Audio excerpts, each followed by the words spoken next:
My name's Jeff Macarevich, and welcome to Wine and Dine with Jeff, where I'll make a healthy dinner from start to finish and pair it with wines from around the world. Let's fill up that glass.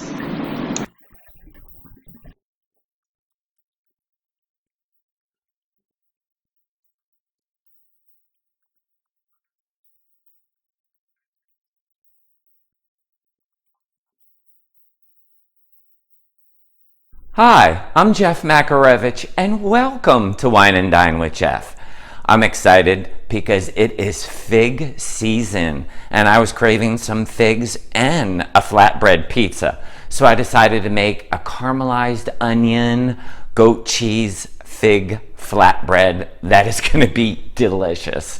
And we're pairing it with this Vouvray from France, and it is a sec, so it is dry. You will love that Vouvray. Let's turn on our burner here. Now, the one thing about caramelized onions, you have to just get it in your head. You got to show them some love. This is not going to be done in 10 minutes. It's not going to be done in 15 minutes. A minimum of an hour to get caramelized onions. All the exact measurements and everything is right down below in the description center. We'll just let this melt for a second. And I take anywhere from about an hour to an hour and a half to sometimes even 2 hours to caramelize onions. But it's so easy to do. It really is. You just got to stir them every 5 to 10 minutes. That's about it. That has melted enough for me to just hit the onions into the pan. Now, it is what I like to do to get them the best is I love using my stainless here, and it's going to look like a ton of onions in here, like a mountain of onions. This is all, they're going to release all their liquids, and it's going to be nothing in the end. I'm telling you right now. So to help release the liquids is some salt. So you definitely want to get some salt to the onions here, and that will help release all their liquids. And you want to make sure that it is on a medium low, because you do not want to brown these.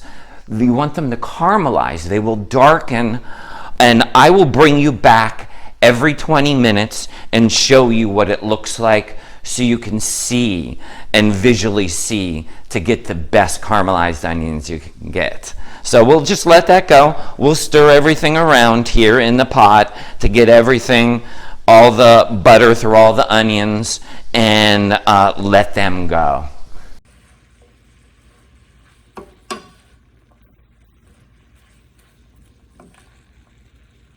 We are at our 20-minute mark, and I just wanted to show you. See, the huge pile of onions is down so much, and see the liquid that has come out of the onions. You still want that.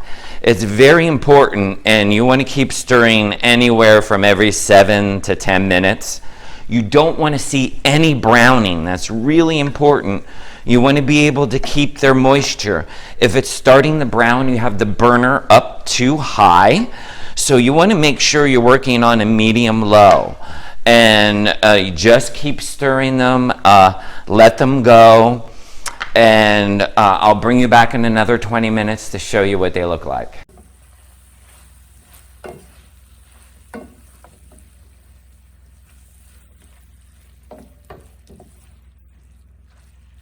It's been an hour in, and look at our caramelized onions. And see that huge pile of onions, what it's gone down to? Almost absolutely nothing. We've got this beautiful, like, amber color going on in the onions. You would do a taste to make sure that your salt's there and everything is there. They are so sweet already. But you know what? I would just like them a little bit darker. So I'm going to add a splash of wine to the pan to give a little more moisture to the pan. Now, you don't have to do this if you don't want to. This is going to add a little bit more moisture to the pan and help them get a little bit darker. And if you don't have the wine and you don't like to cook with wine, you could always add a little bit more butter if you see it completely all dried out. I'm probably going to take this for another 20 minutes, maybe an hour and 20 minutes, and then take them out because they are already. They are caramelized, sweet, but I just want a little darker color to them.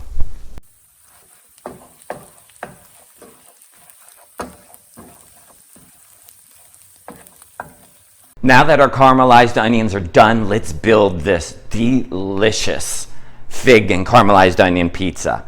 It's a flatbread. I have a flatbread here. Let's start putting on our caramelized onions. Look at them. Now, you can choose to buy your own flatbread like I did, or you can make your own. That's up to you. That is definitely up to you. Let's put this now. Was this caramelized onions a labor of love or what? But look at them. I mean, this is where, other than our figs, which is all about the figs since it's fig season, it's really, this caramelized onion is just giving a ton of flavor to our pizza.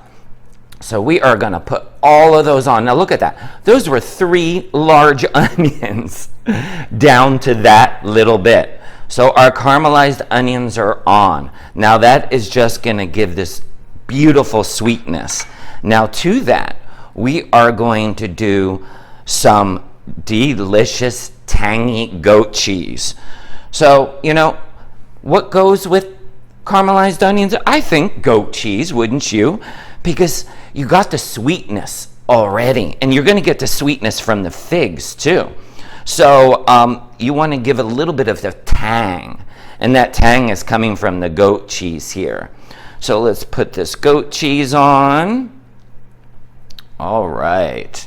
And I have the oven heated at 425 degrees right now. Okay, let's make this goat cheese look all pretty. Do we have another spot? I have a small one here. Oh yeah, right here. Let's find a little room. Okay. Now, what I do, it's up to you.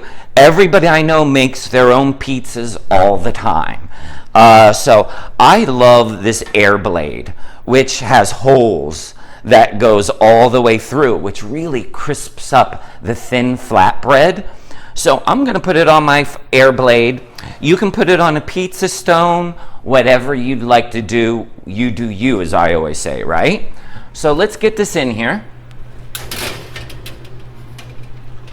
That is going to go 10 minutes until it gets all nice and crispy and cheese just gets a little bubbly and melty. But let's talk about this delicious Vouvray wine. Moncontour, Vouvray. It's a Chateau Moncontour. It is amazing. I snuck a little sip just before, but I'm going to try one more. Wow. I'm getting notes of red apple with peach. And there's definitely, it's very crisp. And I'm getting a little nutty notes also, like almonds. It is so delicious. You're definitely going to love this, and it's going to pair up perfectly. So while that gets all nice and browned, let's cut up our delicious figs and let's get them ready for topping the pizza.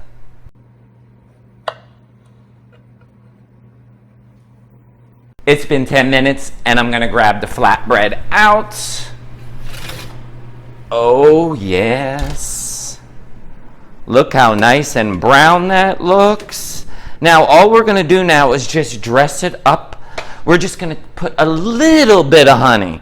Just no more than a tablespoon. Just do a little drizzle across like this.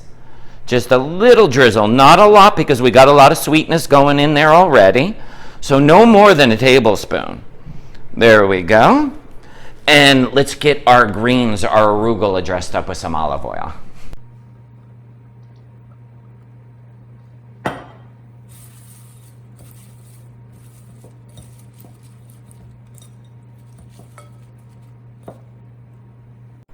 Let's finish up our pizza here. I have some arugula that I dressed with some olive oil. We're just going to scatter around here. And you can do a little salt on this arugula too. This is a perfect enhancement to this flatbread because it has a little peppery taste to it. So we have the sweet, the tangy, And now you want something like has a little peppery taste to it. And this is definitely the fix.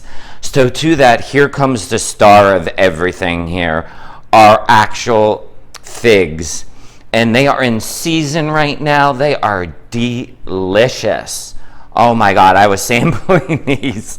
They're sweet. Oh my goodness. And these are the dark ones. You might have the green ones in your area, but these are the actual mission figs. But which ones, whatever you have, the green, the dark, they're all delicious. Now look at that. I am ready to dig in. Let me cut myself a slice.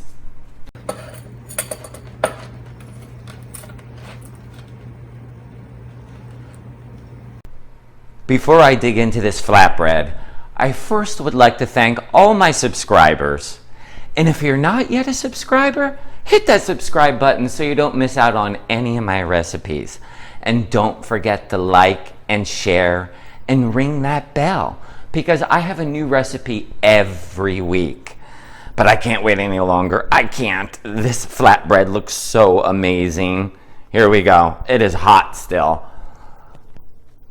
Oh my God.